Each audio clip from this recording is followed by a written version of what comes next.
Understand. हम रोले theorem और mean value theorem पर आधारित क्वेश्चन सॉल्व कर रहे थे। तो एक्सरसाइज 5.8 का क्वेश्चन नंबर 2 का फर्स्ट देखेंगे आप। ये फंक्शन क्या है, F X is equal to greatest integer function of X. ये फंक्शन कहाँ डिफाइंड है, एक्स बिलोंग्स टू 5 9, मीन्स ये जो हमारा क्लोज इंटरवल है 5 9, इसके लिए फंक्शन डिफाइंड है। और इस क्लोज इंटरवल ए बी में एक्स की वैल्यूज हम ले रहे हैं, ठीक है। तो हमने रोले की प्रमेय भी दिखानी है और इसमें मध्यमान प्रमेय भी दिखाएंगे। दोनों प्रमेय को दिखाएंगे कि क्या रोलेस थ्योरम और मीन वैल्यू थ्योरम इस फंक्शन के लिए, इस इंटरवल के लिए वेरीफाई है या नहीं, ठीक है। तो अब आप देखिए, F X is equal to, ये जो फंक्शन है आपका, इसको कहते हैं greatest integer function of X. जब हमने कंटिन्यूटी की प्रॉब्लम सॉल्व की थी तो वहां इस टाइप का फंक्शन हमारे पास आया था और इसके हमने कंटिन्यूटी भी चेक की थी फंक्शन की किसी एक पॉइंट पर, ठीक हो गया। तो इसके लिए अब क्या चेक करना है कि रोले की थ्योरम इसके लिए सत्यापित होती है कि नहीं होती है, मीन वैल्यू थ्योरम इसके लिए सत्यापित होती है कि नहीं होती है, ठीक है। तो सबसे पहले क्या देखेंगे आप, रोले की थ्योरम को के वेरिफिकेशन के लिए, रोले की थ्योरम वेरीफाई हो रही कि नहीं हो रही इस फंक्शन के लिए हमको ये देखना है कि is this function is continuous in this interval और नॉट। ये फंक्शन जो ग्रेटेस्ट इंटीजर फंक्शन है, क्या यह इस क्लोज इंटरवल 5 9 में कंटिन्यूअस है या नहीं। यदि 5 से लेकर के 9 तक इसके अंदर जो पॉइंट हैं, कितने पॉइंट होंगे, इनफाइनाइट नंबर ऑफ पॉइंट्स आएंगे। तो 5 और 9 के बीच में या 5 और 9 पर यदि हमने ये दिखाया कि फंक्शन कंटिन्यूअस नहीं है, तो हम कह सकते हैं कि पूरे इंटरवल के लिए फंक्शन कंटिन्यूअस नहीं है, ठीक है। केवल एक भी वायलेशन हो जाए, एक पॉइंट भी ऐसा निकल जाए जिस पर फंक्शन कंटिन्यूअस नहीं है, तो हम कह सकते हैं कि फंक्शन इस क्लोज इंटरवल 5 9 में कंटिन्यूअस नहीं, ठीक हो गया। अब आप देखिए, पहले थोड़ा सा इस फंक्शन को हम डिफाइन कर लेते हैं। ये फंक्शन क्या है, इसका नाम है greatest integer function of x. Hindi में क्या बोलेंगे, महत्तम गुणांक फलन, ठीक है। महत्तम पूर्णांक फलन, महत्तम पूर्णांक फलन, ग्रेटेस्ट इंटीजर फंक्शन या महत्तम पूर्णांक फलन। अब इसका अर्थ क्या है, देखिए, यदि मैं किसी टाइम पर लिखूं f2, तो क्या हो जाएगा, जहां x इज इक्वल टू 2 किया इस पे भी 2 आ जाएगा, तो इसकी वैल्यू आपकी 2 ही होती है। यदि मैं लिखूं f4, तो ये भी मेरे पास इसकी वैल्यू भी क्या होगी, 4 ही होगी। मतलब ये ऐसा फंक्शन है जो कैसी वैल्यूज देता है, केवल इंटीजर वैल्यूज देता है, केवल पूर्णांक मान देता है। ये डेसिमल में इसके मान नहीं आते। जैसे किसी टाइम पर आप लिखेंगे y is equal to X, यदि मैं कहूं कि y की वैल्यू किस पे, जब x इज इक्वल टू 1.5 हो, 1.5, जब x का मान 1.5, y की वैल्यू कितनी हो जाएगी, वो भी 1.5 हो जाएगी, ठीक है। डेसिमल पॉइंट के लिए, डेसिमल कोई नंबर है तो फंक्शन की वैल्यू भी वही आएगी डेसिमल में। पर इसमें ऐसा नहीं है, इसमें हमें जो वैल्यूज आएंगी फंक्शन की, वो हमेशा इंटीजर में आएंगी, पूर्णांक वैल्यू ही आएंगी, ठीक हो गया। अब आप देखिए, यदि मैं इस फंक्शन की वैल्यू निकालना चाहूंगा किस पे, f1.5 पे, तो देखो ये कितना आएगा। अब ये आप देख रहे हैं, ये आपका पूर्णांक नहीं है, 1.5 आपका इंटीजर नहीं है, ठीक हो गया। ये आपका कोई रेशनल नंबर है, इसकी वैल्यू कितनी होगी। अब हमको ये देखना है, पहले इसकी वैल्यू कैलकुलेट करने के लिए हमको ये देखना है कि यह किन दो पूर्णांकों के बीच पड़ रहा है। जैसे मैं एक नंबर लाइन ड्रॉ कर लेता हूं, और इसमें जो कोई पॉइंट मैं ले रहा हूं 1.5, ठीक है। तो ये दो पूर्णांकों के बीच आ रहा है 1 और 2। जो 1.5 आया नंबर, कोई आपने परिमेय संख्या ली, कोई रेशनल नंबर लिया 1.5, वो किस किस पूर्णांकों के बीच आ रहा है 1 और 2, ठीक हो गया। तो इसकी वैल्यू कितनी आएगी ग्रेटेस्ट इंटीजर फंक्शन में, क्योंकि इसकी वैल्यू आनी इंटीजर ही है, इंटीजर आएगी। और वो कौन सा इंटीजर आएगा, वह इंटीजर इससे बड़ा भी नहीं होना चाहिए, इसके बराबर हो जाए। और 1.5 के बराबर तो कोई इंटीजर नहीं होता, ठीक है। कोई भी पूर्णांक 1.5 के बराबर तो नहीं होता, ये अपने से बड़े पूर्णांक के बराबर भी नहीं हो सकता। तो जिसकी वैल्यू जाएगी कहां, वो जाएगी फिर अपने से छोटे पूर्णांक के बराबर। 1.5 पूर्णांक नहीं, तो इसलिए 1.5 की वैल्यू 1.5 नहीं हो सकती, 1.5 इसकी वैल्यू 2 भी नहीं हो सकती।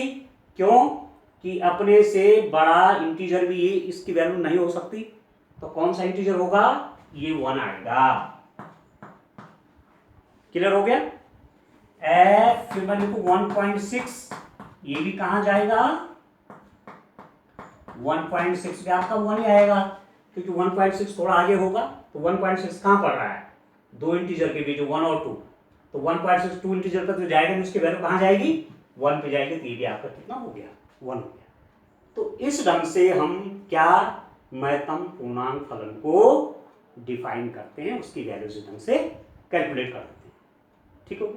तो 1.1 है, 1.2 है, 1.3 है, 1.9 है, इसके बीच तमाम जो पॉइंट हैं, जब इस फंक्शन के अंदर उनकी वैल्यू जाती है तो सब कहां चले जाते हैं, उनकी वैल्यू कहां हो जाती है 1 पे हो जाती है। तो मल्टीवैल्यूड फंक्शन हो गए, वो एक फलन का एक एग्जाम्पल है, ठीक हो गया। अब आप देखिए, ये तो मैंने थोड़ा सा इसकी वैल्यू हम कैसे कैलकुलेट करते हैं थोड़ा उसके बारे में डिस्कस किया।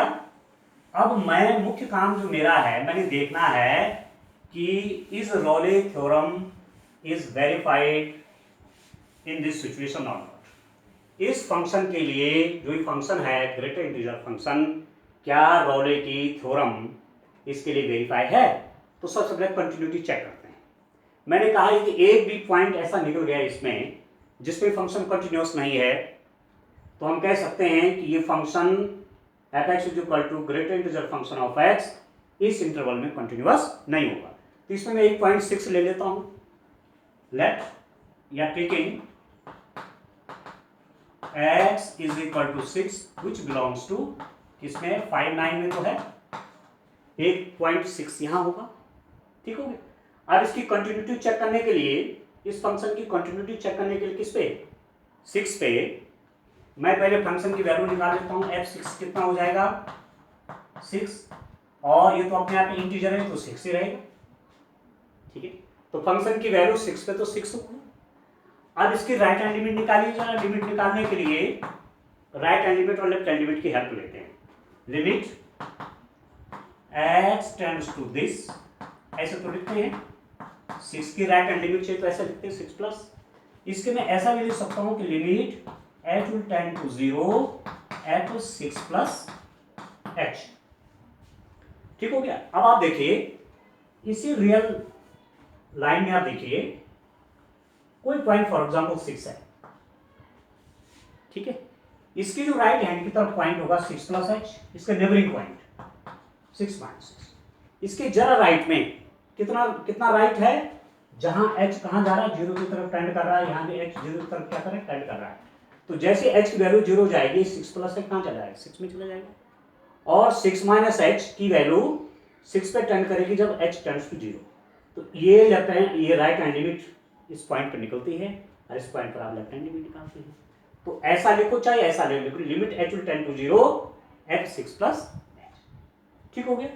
अब आप देखिए कितना हो गया, this is equal to limit h tends to 0। देखिए फंक्शन आपका क्या है f(x) = ये, तो यहां पर 6 प्लस h कर दूंगा f6 प्लस h, तो ये भी कितना हो जाएगा इसके अंदर 6 प्लस h होगा। अब देखिए इस फंक्शन की वैल्यू होगी कितनी, इस ये जो पॉइंट मैंने रखा है यहां पर, ये जो वैल्यू रखी 6 प्लस h वो कहां है यहाँ, तो 6 प्लस एच जो अपने आप में है वो किन किन दो इंटीजर के बीच में होगा? ये आपका 6 और 7 इंटीजर के बीच में आपका 6 प्लस एच कहीं पर है, बहुत नजदीक 6 के है। ठीक, तो ये 6 प्लस एच जो है, एच में बहुत छोटी वैल्यू है एच की, 6 पॉइंट समथिंग होगा वो। ठीक है, 6 पॉइंट समथिंग, तो इसकी वैल्यू 6 पॉइंट समथिंग तो हो नहीं सकती। क्यों? 6 पॉइंट समथिंग 6.0001 फॉर एग्जाम्पल एक वैल्यू ली मैंने, तो वही वैल्यू तो नहीं हो सकती, क्योंकि इसकी वैल्यू तो हमेशा इंटीजर रूप में होती है। ठीक, दूसरी बात, ये अपने आप इंटीजर है नहीं ये नंबर, तो इसलिए 6 प्लस एच होगा नहीं। तो ये क्या होगा? 6 प्लस एच से बड़ा इंटीजर 7 होता है, पर इसकी इस फंक्शन की डेफिनेशन में क्या है कि अपने से बड़ा इंटीजर भी ये नहीं लेगा, मतलब इसकी वैल्यू 7 नहीं हो सकती। हाँ, जरूर अपने से छोटा इंटीजर जो सबसे इमीडिएट है उसका, क्योंकि 6 प्लस से छोटा 6 भी है, 5 भी है, 4 भी है, तो सबसे नजदीकी कौन है? 6 है। तो ये कहां पहुंच गया आपका? 6 आ गया। तो राइट हैंड लिमिट आपकी कितनी हुई इसकी? 6 आ गई। अब इसके आप लेफ्ट हैंड लिमिट को देखिए। ठीक हो गया? लेफ्ट हैंड लिमिट आप देखिए वो कितनी आ रही है। Left hand limit, left hand limit को देखिए कैसे लिखते हैं। लिमिट एच टेंड्स टू 0, कितना? लिमिट पहले ऐसा लिखिए, x टेंड्स टू 6 दिस, ऐसा लिखते हैं। 6 की लेफ्ट हैंड लिमिट चाहिए, ऐसा लिखते हैं, या इसको ऐसा भी लिख सकते हैं, limit H tends to 0 F this. ठीक होगी?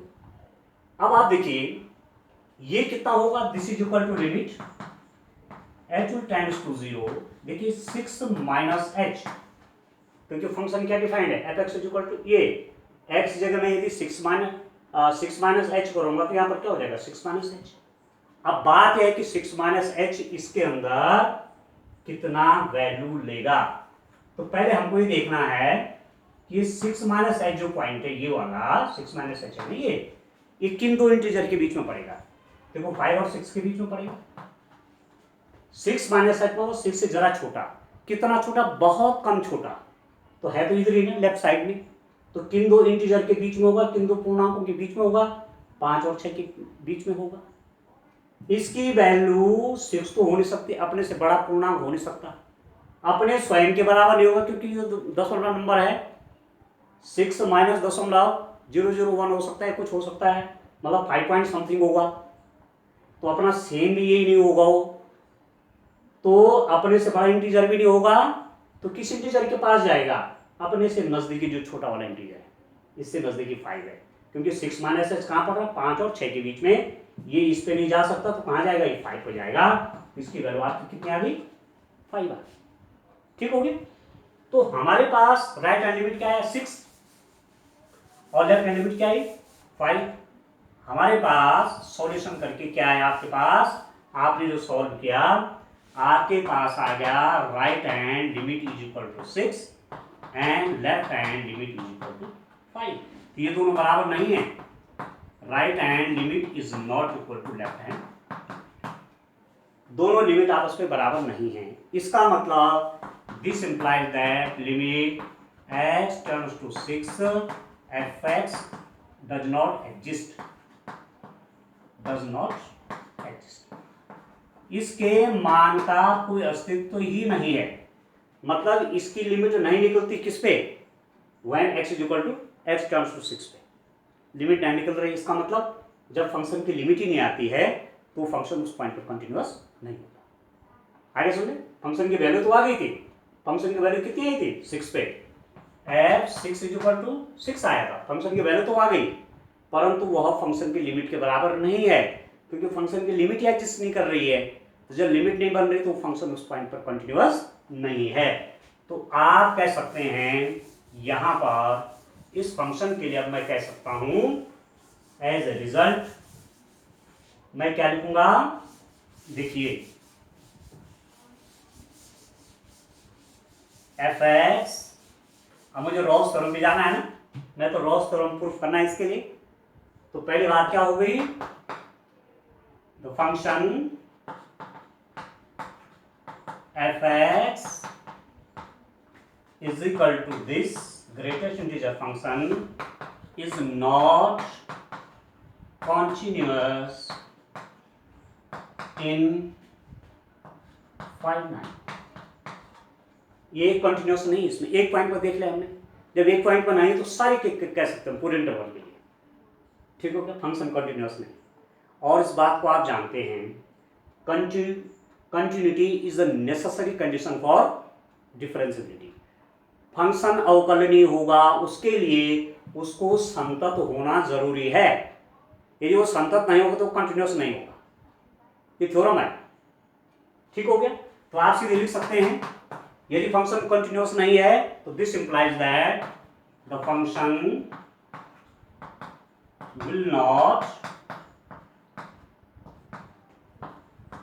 will not be, the function will not be differentiable in इसमें ओपन इंटरवल। ए भी क्या लिखा हुआ आपने 5 और 9। ये फंक्शन कंटिन्यूस नहीं है 5, 9 में, इसलिए डिफरेंशिएबल भी नहीं है 5 में। इसलिए मैंने पॉइंट कौन सा लिया, 6 वाला लिया, वो यहां भी आ जाता है, ठीक है। तीसरी स्थिति आप देखिए, तीसरी स्थिति क्या है, एफ इंटरवल है 5, 9 का, तो F5 निकालिए। तो F5 कितना होगा 5, तो ये तो 5 हो जाएगा, इसमें रखेंगे ना F5, 5 की जगह 5। और F9 कितना हुआ 9 कर देंगे, ये 9, ठीक है, क्योंकि इंटीजर तो सेम वैल्यू रहता है। 9 यहाँ रखेंगे, यहाँ रखेंगे, 9 वही आएगा। 5 भी यहाँ रखेंगे तो 5 भी होगा, ठीक होगा। तो यहाँ पर आप क्या देख रहे हैं, this implies that F5 is not equal to F9। मतलब जो रॉस थ्योरम की थर्ड कंडीशन थी कि FA should be equal to FB, FA का मान FB के बराबर होना चाहिए, FA मींस F5 का मान F9 के बराबर होना चाहिए, यहाँ पर नहीं है। तो रॉस थ्योरम की तो एक भी कंडीशन सेटिस्फाई नहीं होगी जहां रॉस थ्योरम लागू होती है। ये बात हम पहले डिस्कस कर चुके हैं कि यदि एक कंडीशन भी सेटिस्फाई नहीं हो पाई तो रॉस थ्योरम लागू नहीं होती है। इसमें तीनों कंडीशन लागू नहीं हो रही हैं, तो आप लिख देंगे कि चूंकि 1, 2, 3 पॉइंट इस फंक्शन के लिए डिफाइंड नहीं है, या ये फंक्शन इन बिंदुओं को क्या नहीं करता, सत्यापित नहीं करता, ठीक है, ना कंटिन्यूअस है, ना डिफरेंशिएबल, ना फंक्शन ना इंटरवल के इंड पॉइंट पर फंक्शन के वैल्यू इक्वल है। इसका मतलब आप कह सकते हैं कि Rolle's theorem is not applicable in this और this function. Rolle theorem is not verified, आप लिख सकते हैं as a result this implies that Rolle's theorem is not verified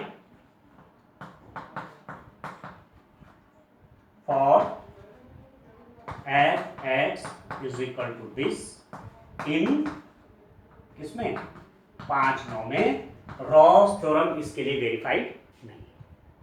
क्यों नहीं था, ना कंटिन्यूअस निकला, ना डिफरेंशिएबल निकला, ना इंस्पाइन पर वैल्यू इक्वल निकली।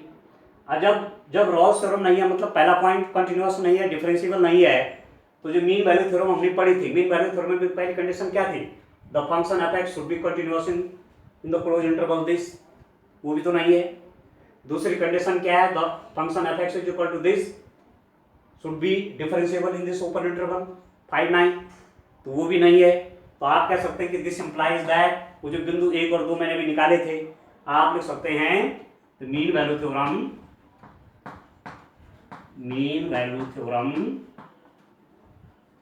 is not verified for किसके लिए, fx is equal to this in किसमें 5। न तो मीन वैल्यू थ्योरम न रॉस थ्योरम इस फंक्शन के लिए सत्यापित होती है। आगे समझना आपको, ठीक होगा। अब दूसरी प्रॉब्लम लेते हैं।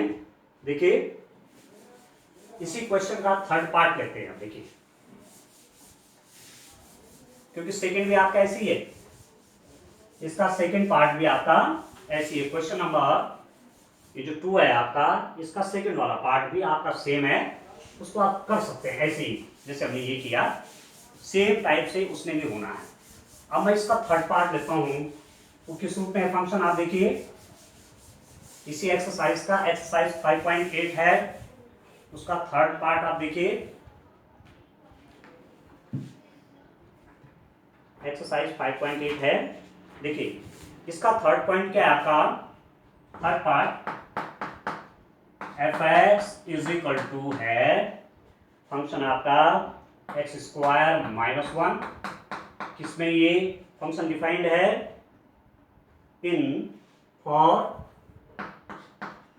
x belongs to 1 2। देखिए इस फंक्शन के लिए देखना है, क्योंकि क्वेश्चन नंबर 6 जो है ना, क्वेश्चन नंबर 6 और क्वेश्चन नंबर 2 एक साथ में दोनों को कर रहा हूं, क्योंकि क्वेश्चन नंबर 2 में तो आपको रॉस थ्योरम के बारे में पूछा गया है कि रॉस थ्योरम वेरीफाई होती है कि नहीं होती है, और क्वेश्चन नंबर 6 में कह रहा है कि क्वेश्चन नंबर 2 में जो प्रॉब्लम दे रही है फर्स्ट सेकंड थर्ड, उसमें मीन वैल्यू थ्योरम सत्यापित होती है कि नहीं होती। तो दोनों को एक साथ डिस्कस कर लेते हैं, क्योंकि इनमें अंतर ज़्यादा नहीं है। ठीक हो गया। इसका जो सेकंड वाला पार्ट है वो भी वही है, ग्रेटर इंटीजर फंक्शन वाला, तो आप कर लेंगे क्योंकि एक पार्ट हमने कर लिया। अभी फंक्शन आप देखिए ये कैसा फंक्शन है, इसमें हमने पहले भी डिस्कस किया है, जो आपके पॉलिनोमियल फंक्शन होते हैं, F X is a polynomial function,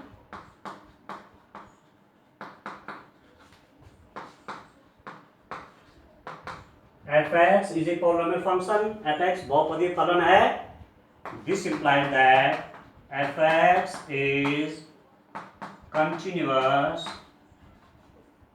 in this one.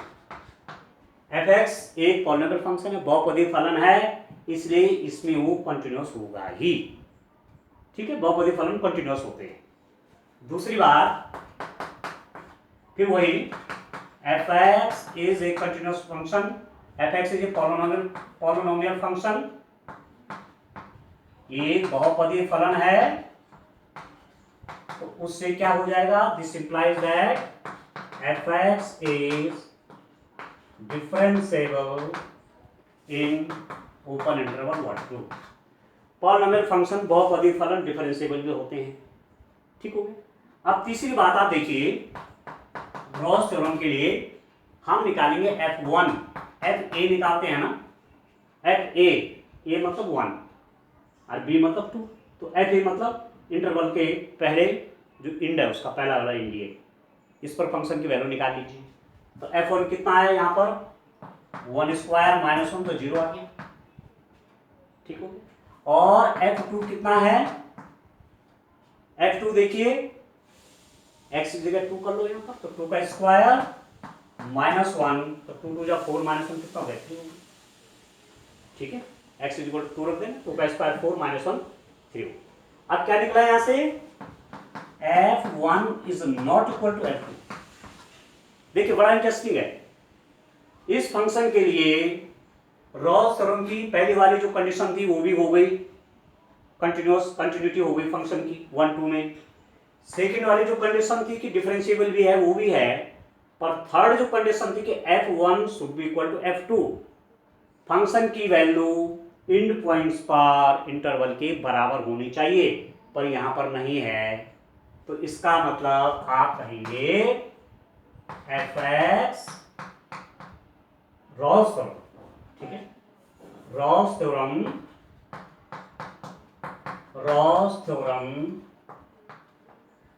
does not verify or Ross theorem does not verify for the function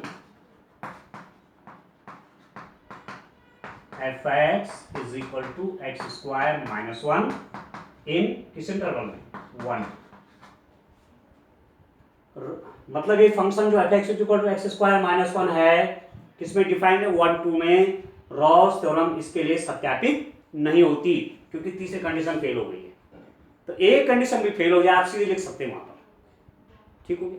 अब बात आती है कि रॉल्स थ्योरम तो वेरीफाइड नहीं है इसके लिए, तो क्या आपका मीन वैल्यू थ्योरम होगी, मीन वैल्यू थ्योरम क्या वेरीफाई होगी।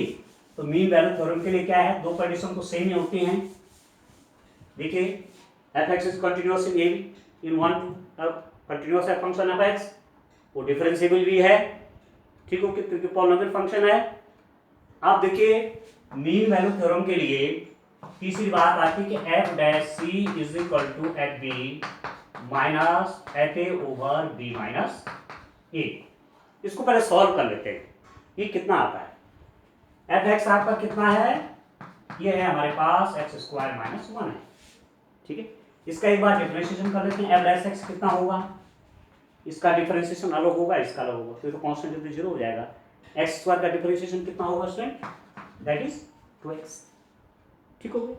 अब मैं यदि कोई पॉइंट ले लूं x इक्वल टू c, इसकी वैल्यू कितनी हो जाएगी, 2c, ठीक हो गया। अब वैल्यू रखिए तो एफ डैश सी की वैल्यू रखिए, एफ डैश सी कितना हो जाएगा, एफ बी मेरे पास कितना है, f2, एफ बी मतलब f2, यहाँ पर b की जगह 2 है ना, तो f2 मैं लिख सकता हूँ f2 minus f1 over 2 minus 1, ठीक हो गया। और f2 आपके पास कितना है, f2 आपके पास 3 है, 3 माइनस f1 वो 0 है, अरे कितना दो में से क्या है, तो आपके पास जो एफ डैश आया वो कितना आया,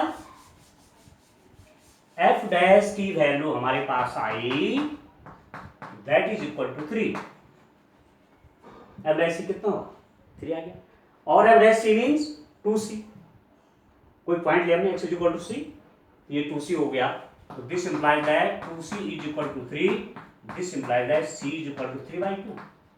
और जो पॉइंट 3/2 है ये बिलोंग्स टू 1 2 में है कि नहीं है, open interval, not close, open interval 1, 3/2 means 1.5, 3/2 का मतलब क्या हुआ 1.5, और 1 2 में 1 और 2 के बीच में 1.5 आता ही नहीं, आता है ना, इसका मतलब 3/2 पॉइंट यहाँ है।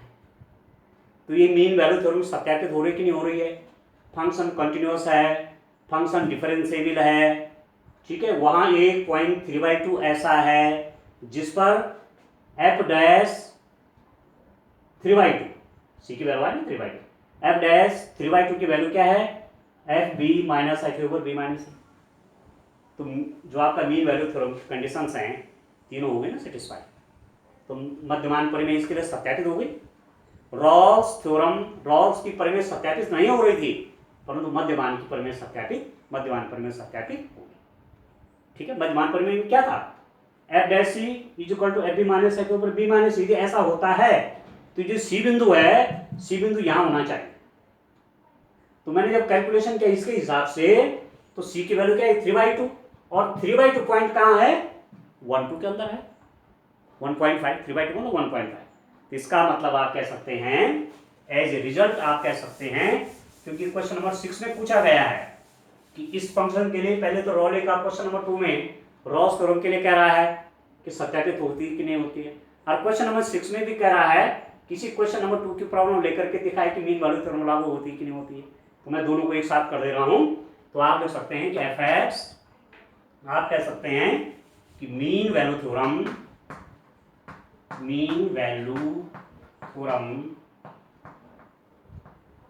is verified for fx is equal to x square minus 1 in 1 2। Mean value theorem सत्यापित होती है fx के लिए इस इंटरवल 1 2। क्लियर है, ठीक है। अब देखिए अब एक प्रॉब्लम और ले लेते हैं और तब इसको फिनिश करते हैं, समाप्ति की ओर ले जाते हैं। एक क्वेश्चन हम और ले लेते हैं, देखिए कौन सा वाला, हम क्वेश्चन नंबर लेते हैं इसमें, क्वेश्चन नंबर 5। क्योंकि हमने क्वेश्चन नंबर 1 भी कर दिया था, 4 भी कर दिया है, 2 भी हो गया है, 6 भी हो गया है, 5 और ले लेते हैं। देखिए इसको थोड़ा हिंट दे देते हैं। क्वेश्चन नंबर 5,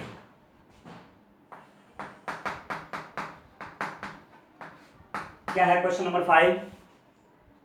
आप मध्यमान प्रमेय सत्यापित कीजिए।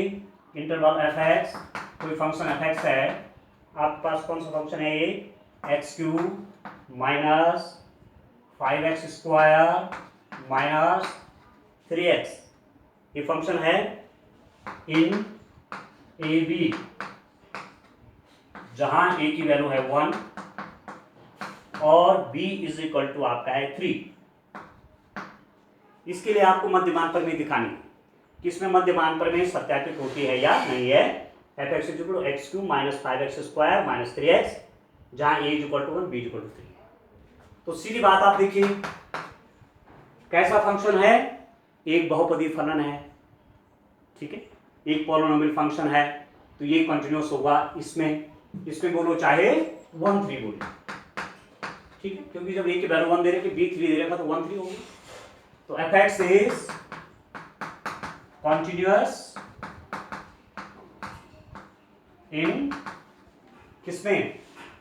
1 3। क्यों?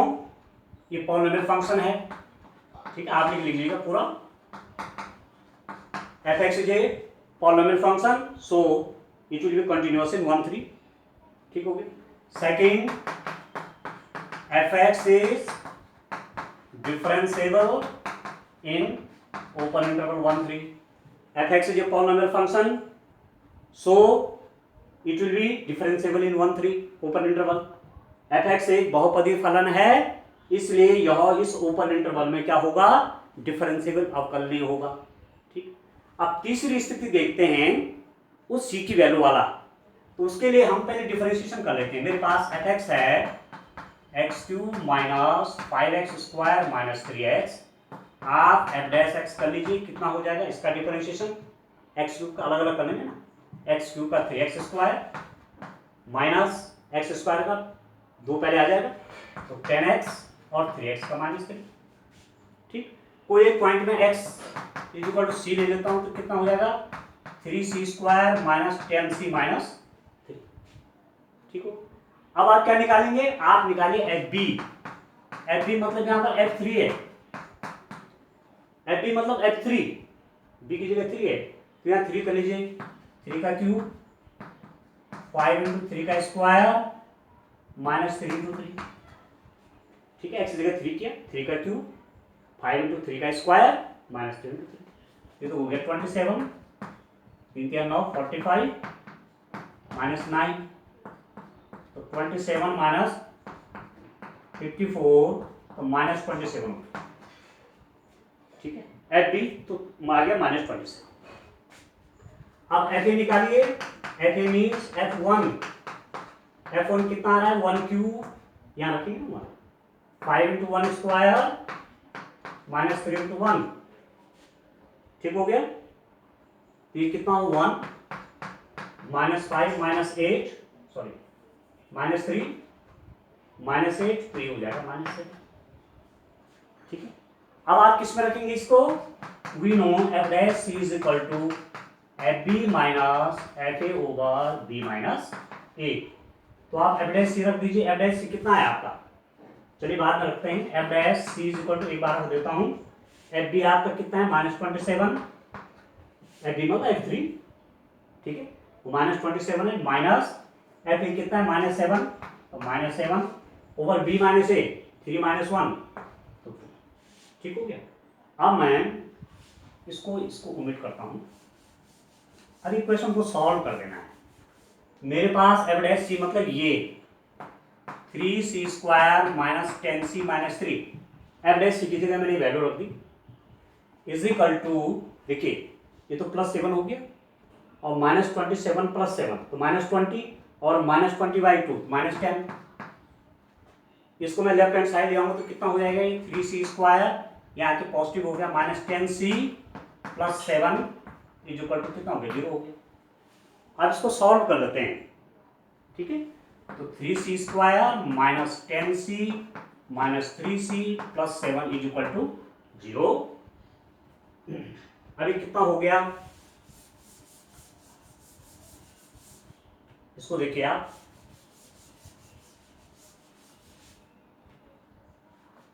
इसमें क्या कॉमन आएगा, 3c कॉमन आ गया, तो c माइनस 3c नहीं, क्या कॉमन आएगा, केवल c आएगा, ठीक है। इस और इसमें क्या कॉमन आएगा, c आएगा ना। अंदर क्या बचा, 3c माइनस 10, और यहां से -1 कॉमन ले लेते हैं। यहां पर -10c है, इसको हम वो कर रहे हैं क्या, इसको लिखो आप 7 3 21 होते हैं ना, 7c होगा ये, ठीक है। 7 माइनस 10c और 7 इंटू 3 कितना होगा, 21 हो गया। इसको देखिए क्या कॉमन आ जाएगा दोनों में, c कॉमन आ जाएगा, this implies that c common आ गया, 3c माइनस 7, और यहाँ से -1 कॉमन ले लीजिए, तो 3c minus 7 is equal to 0, this implies that 3c minus 7 c minus 1 is equal to 0। तो यदि इसको 0 करते हैं, if c minus 1 is equal to 0, this implies that c is equal to 1, और if 3c minus 7 is equal to 0, this implies that c is equal to 7/3, 3c is equal to 7, तो c is equal to 7/3। अभी जो 1 है, देखिए इन दो values को, दो value आए मेरे पास, दो वैल्यू आई c की, एक तो 1 आया, तो 1 डज नॉट बिलोंग्स टू 1 3, ये 1 जो पॉइंट है वो इस ओपन इंटरवल में नहीं है, ठीक है। तो इसके केस में तो कुछ नहीं कहेंगे। इसमें देखिए 7/3 बिलोंग्स टू 1 3, 7/3 मतलब 2 पॉइंट समथिंग, 3 दूनी 6 और 3 13 मतलब 2.33 टाइप का आएगा ना। तो 7/3 आपका जो है वो 1 3 में है, 2 पॉइंट समथिंग आ रहा, तो 1 और 3 के बीच में कहीं पड़ेगा, तो ये पॉइंट क्या है, इसमें आएगा। तो मध्यमान प्रमेय लागू हो गई। मध्यमान प्रमेय क्या कहती है कि फंक्शन आपका कंटिन्यूअस है, इसमें क्लोज इंटरवल में, डिफरेंशिएबल है ओपन इंटरवल में, तब इस ओपन इंटरवल 1 3 में एक पॉइंट c ऐसा मिलता है, एक पॉइंट कम से कम एक पॉइंट ऐसा मिलता है जिसके लिए f डैश c बराबर f b minus a b minus a होता है। और वास्तव में हमें एक पॉइंट ऐसा मिल गया जो इस इंटरवल में ओपन इंटरवल में पड़ता है। तो इसका मतलब आप क्या बोलेंगे, मध्यमान प्रमेय सत्यापित है, मध्यमान प्रमेय सत्यापित, ठीक आ गया। अब इसका ये दूसरा पार्ट भी कह रहा है कि f डैश c की स्थिति देखिए कि f dash c equal to 0 के लिए क्या कोई बिंदु 1 3 में आएगा। इसको आप देख सकते हैं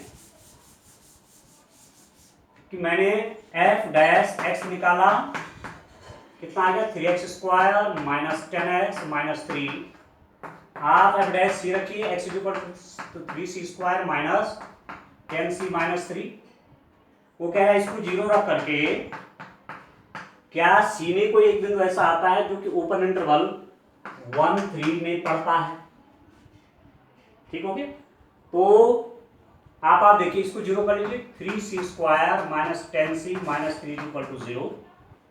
तो जब आप इसको क्वाड्रेटिक इक्वेशन से c की वैल्यू निकालेंगे तो c में कोई पॉइंट ऐसा नहीं आएगा आपका जो 1 3 में आएगा।